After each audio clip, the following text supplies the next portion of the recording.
The mobile task agent weeps in terror as the nightmarish cartoon figures surround him in the middle of the bright pink, whimsical town pulled out of your childhood fever dreams.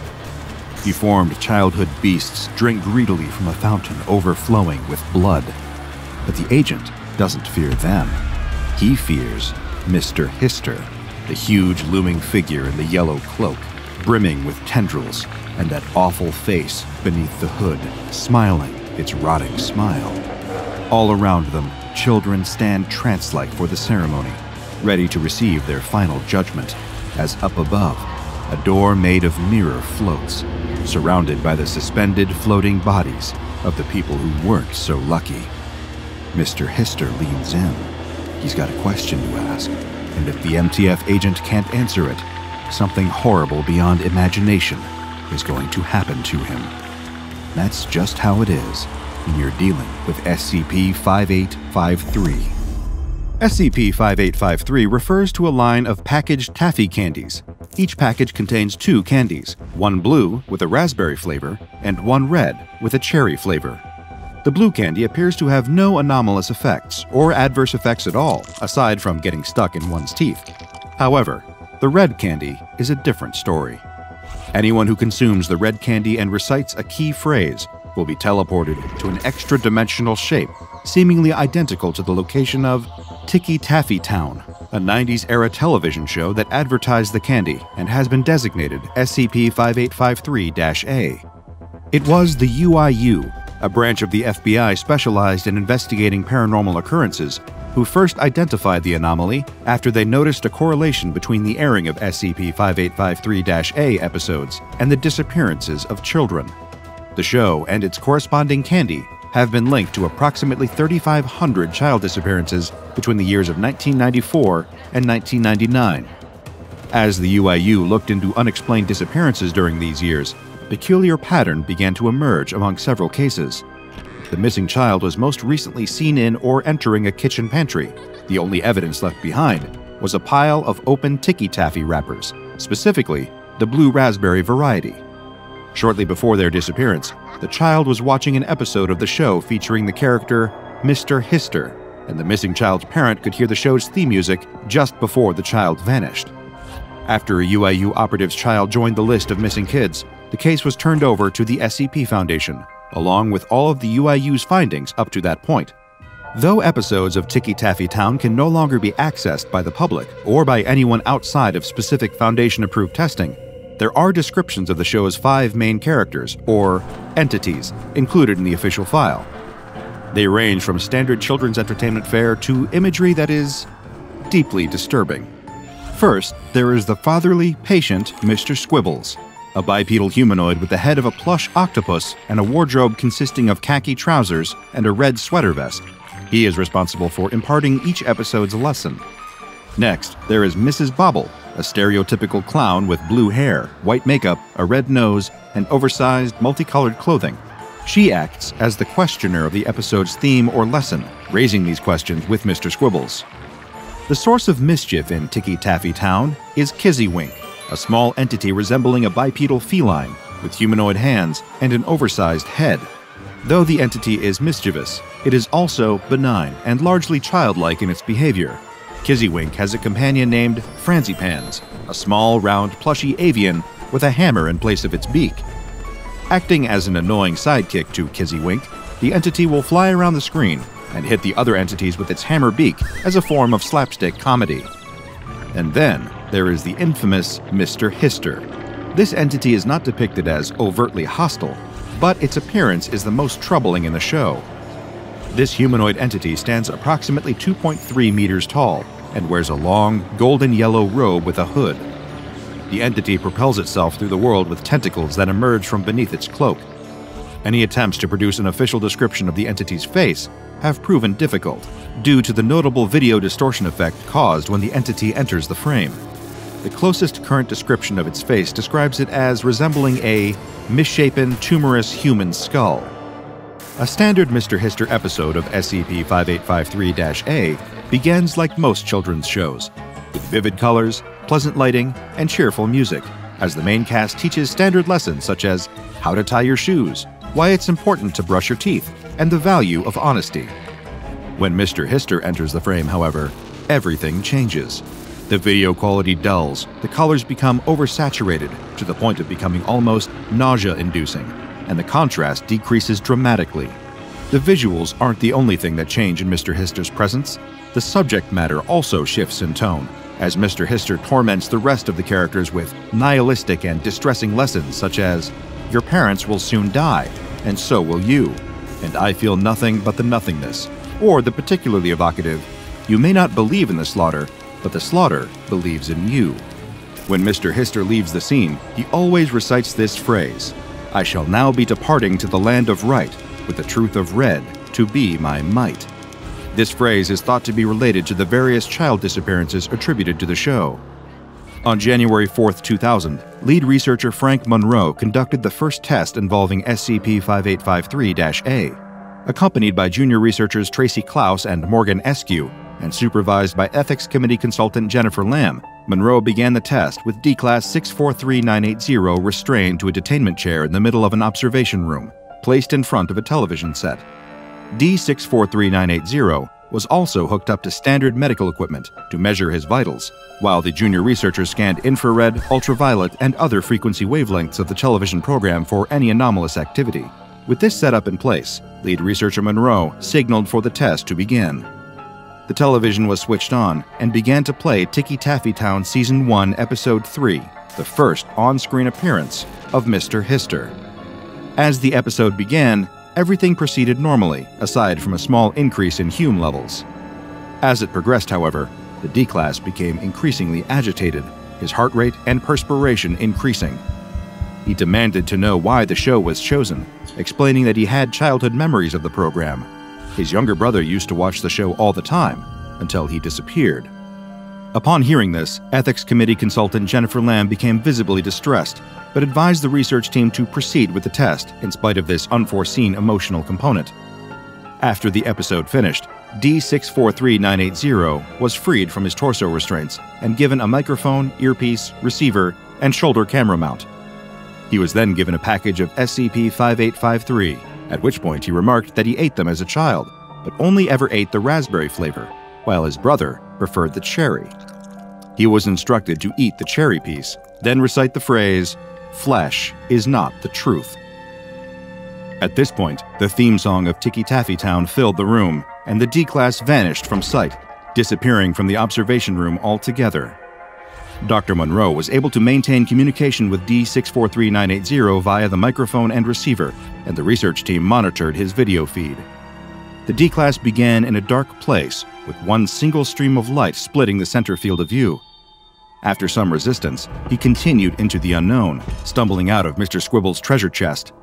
Upon exiting the chest, the larger landscape could be seen, an exact replica of the Ticky Taffy Town set, with a blank white backdrop covering any areas not usually seen by the audience.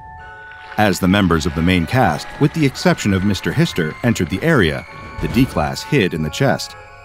The four chattered excitedly about an upcoming town meeting before Mr. Squibbles opened the chest and discovered the D-Class hiding inside.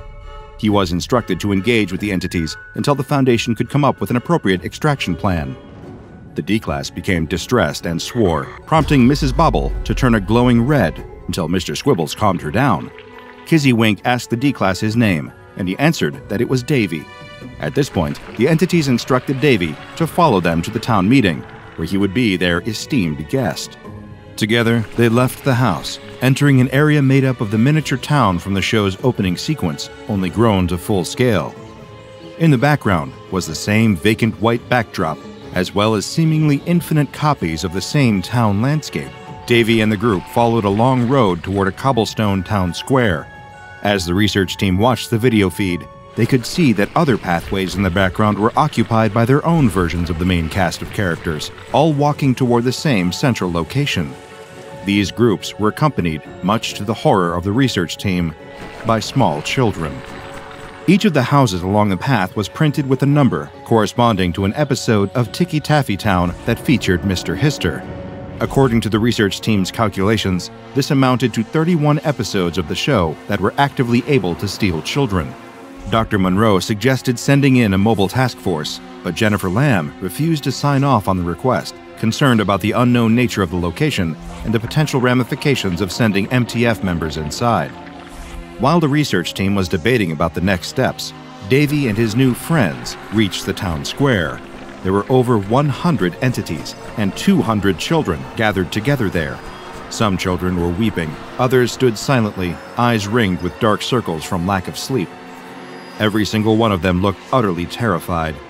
The entities began to chant together, "I now arrive to the sea of sin, with the red of my flesh to offer him." A mirror-like rectangle appeared above the town square's fountain, spinning until it blurred into a black void. Then, Mr. Hister emerged from the darkness. Mr. Hister addressed the crowd, calling out, "My children, it is time to tell Mr. Hister what lesson you learned today." He selected a young girl from the crowd and asked her to recite the lesson she learned. She answered, repeating a lesson from Mr. Squibbles concerning the importance of tying one's shoes. Mr. Hister replied, "Your prize is to pass through the mirror and into the dreamlands." He lifted the girl into the air and tossed her into the mirror behind him. She screamed and disappeared. He proceeded to call up child after child, asking them to repeat the lesson that they learned. When they answered, they were tossed into the mirror. If the child couldn't remember their lesson, however, well, the less that is said about that, the better.